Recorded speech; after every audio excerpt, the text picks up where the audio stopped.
클릭해주셔서 감사합니다. 안녕하세요, 축구형입니다. 최근 근심이 많았을 손흥민이 오랜만에 밝은 미소를 보이며 팬들을 기쁘게 할 만한 소식을 전해왔습니다. 손흥민이 버버리 패션위크 쇼장에 참석했는데요. 특히 이날 손흥민은 배우 전지현님과 다시 만나 화제였습니다. 둘은 함께 휴대전화를 보며 미소를 지으며 우애 좋은 남매 같은 모습을 보이기도 했죠. 이뿐만이 아닙니다. 손흥민은 오랜만에 델리 알리와도 만나서 꽁냥꽁냥 재밌는 시간을 보냈습니다. 그리고 웨일즈 마피아 베일도 간만에 만나서 사진도 찍고 즐거운 한때를 보냈습니다. 손흥민도 스트레스가 확 풀리는 하루였을 텐데요. 그러나 영상에서 눈에 띄는 점은 손흥민의 손가락입니다. 손흥민은 대표팀 탁구 사건으로 인해 은색 보호대를 착용하고 있었는데요. 손흥민의 손가락은 마음 아프게도 퉁퉁 부어 있었습니다. 팬들의 마음은 찢어지죠. 이렇게 기분 전환까지 끝낸 손흥민입니다. 그리고 이제는 소속팀에서 행복 축구를 하려면 손흥민이 득점 신고를 해야겠죠. 그런데 지난 울브스전에서는 손흥민이 슈팅 0개라는 충격적인 기록을 남기고 말았습니다. 그도 그럴 것이 이유는 있었는데요. 영국의 현지 팬이 이런 문제를 바로 관중석에 있는 토트넘 현지 팬들의 태도 때문이라고 지적한 점이 큰 이목을 끌고 있습니다. 굉장히 설득력이 있는 논제라 여러분들께 전해드리고자 하는데요. 이번 영상에서는 토트넘의 달라진 위상과 함께 현지 팬들의 태도가 바뀌어야 손흥민의 골 폭풍이 터지는 이유에 대해서 전해드리고요. 이와 관련한 현지 팬들의 현지 반응까지 전부 전하겠습니다. 바로 만나러 가시죠. 구독 깜빡하신 분들 구독 버튼 시원하게 누르고 시청해주시면 채널 지속에 큰 힘이 됩니다. 손흥민과 황희찬의 코리안 더비로 화제를 끌었던 리그 25라운드 토트넘과 울버햄튼의 경기는 울버햄튼의 2대1 승리로 끝났습니다. 특히 손흥민이 90분 풀타임을 출전했으나 슈팅 0개에 그치는 충격적인 경기였습니다. 팀의 주 득점원인 손흥민에게 득점 찬스가 주어지지 않았다는 이야기죠. 손흥민은 볼터치 57회를 가져가면서 기회 창출 1회에 그쳤습니다. 수비적인 영향력을 많이 가져간 경기가 아님에도 슈팅이 없었습니다. 이 경기는 토트넘이 71%의 점유율로 일방적으로 볼을 가지고 경기하는 형태였습니다.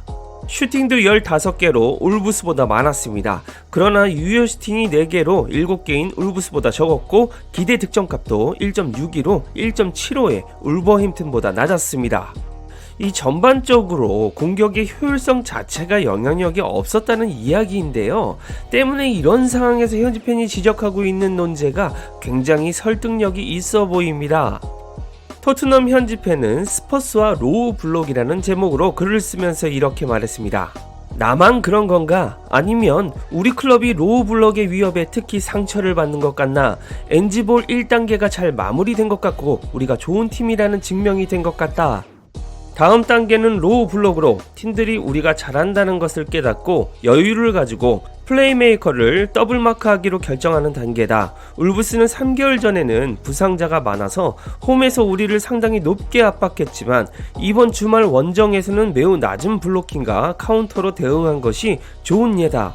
하지만 내가 느낀 점은 팬들이 이런 상황이 벌어졌을 때 인내심이 전혀 없다는 것이다. 한 팀이 로우 블로킹을 시작하자마자 모두가 집단적으로 고개를 돌리는 것 같았다.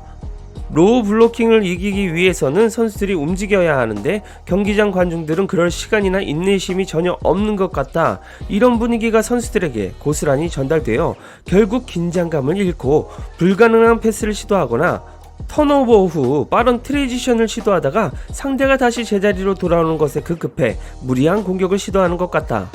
브랜드포드전에서 우리가 3대2로 앞섰을 때 상대가 로우 블록과 카운터를 시도했을 시점에서 정말 잘할 수 있었다. 그리고 우리가 앞서고 있음에도 불구하고 공을 지키려고만 하는 것 같았다. 마치 우리가 경기를 쫓는 것처럼 팬들은 화를 냈다. 울브스 경기에서도 우리가 가장 좋은 기회를 잡았을 때는 공을 붙잡고 데이비스가 50피트 헤딩슛으로 기회를 만들었을 때였다. 이것은 팀 발전의 정상적인 부분이며 우리는 이런 종류의 일을 겪을 수 있는 소유권 기반의 팀이 되는데 익숙해졌을까라는 질문을 던졌습니다.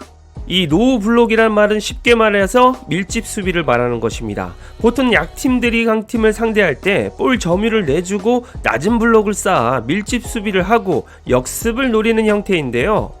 토트넘은 지난 울브스전에서 이런 카운터 역습 전술에 제대로 당했습니다. 울브스는 특히나 황희찬, 네투 등을 바탕으로 리그에서 강력한 역습으로 정평이 나 있는 팀이기도 합니다. 그런데 울브스뿐만이 아니라 서서히 다른 팀들도 토트넘을 상대로 낮은 블록의 수비로 대응하기 시작했죠. 이것은 이제 토트넘의 위상이 달라졌다는 이야기가 됩니다. 엔지 감독이 토트넘에 부임했을 초기만 하더라도 첫 시즌은 아무도 기대하지 않았습니다. 하지만 엔지의 공격 축구가 리그에 엄청난 임팩트를 주기 시작하고 팀이 선두권 경쟁에 올라서면서 토트넘의 위상이 달라졌는데요. 때문에 토트넘을 상대로 이제는 대부분의 팀들이 낮은 블록과 카운트 역습에 집중한다는 게 현지 팬의 논지입니다. 따라서 손흥민의 장점인 상대 뒷공간 공략이 어려워지는 것은 당연합니다. 게다가 우도기와 포로의 공백으로 주전 윙백들의 변수 창출이 종적을 감추자 토트넘 관중석의 팬들의 원성으로 더 조급해지는 플레이가 펼쳐진다는 주장인데요. 꽤나 일리가 있는 주장입니다. 왜냐하면 일전에는 토트넘 현지 팬들이 이런 점유율 축구에 익숙하지 않았기 때문입니다.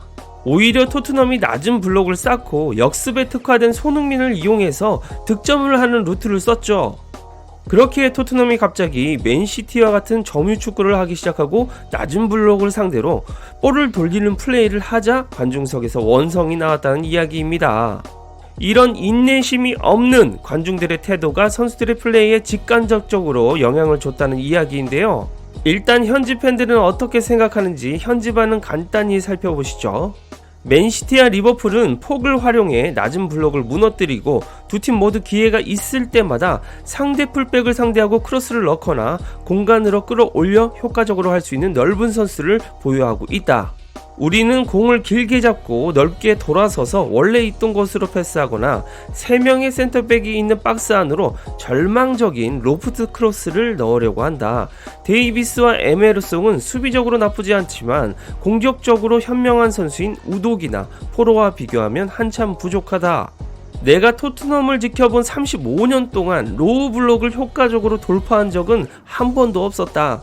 이 문제를 해결할 수 있는 능력이야말로 우승하는 팀과 우리 같은 팀을 구분하는 요소다. 우리는 무언가를 이루기 위해 그들을 뚫고 달려갈 용기가 없는 것 같아. 우리는 항상 기다리는데 훈련이 되어 있지 않으면 볼은 오지 않아. 손흥민은 보통 용감하지만 히샬리송은 그런 기술이 없어. 그는 박스 포처야 등등 현지 팬들은 선수들의 문제만 집중하고 있었습니다. 사실 그 구단만이 가지고 있는 팬 문화가 선수들에게 엄청난 영향력을 끼친다고 생각합니다. 맨시티가 밀집 수비의 약팀을 상대로 볼을 돌린다고 해서 관중석에 있는 팬들이 빨리 공격하라고 원성을 하지는 않습니다. 오히려 맨시티가 여유롭게 빌드업을 가져갈 수 있도록 기다려주고 그들의 디테일한 부분 전술을 감상하고 응원을 하죠. 현재 토트넘도 그런 팬 문화가 바뀌어가는 과도기에 있다고 생각합니다. 엔지는 기본적으로 맨시티의 패배 축구를 기반으로 변형한 전술입니다.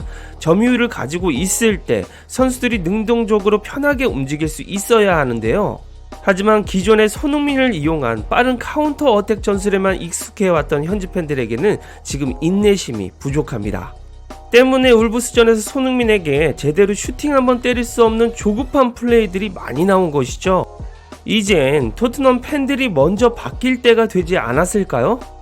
그렇게 된다면 손흥민의 주특기인 리그 후반기 골폭풍은 반드시 터져 나오게 되어 있다고 생각합니다.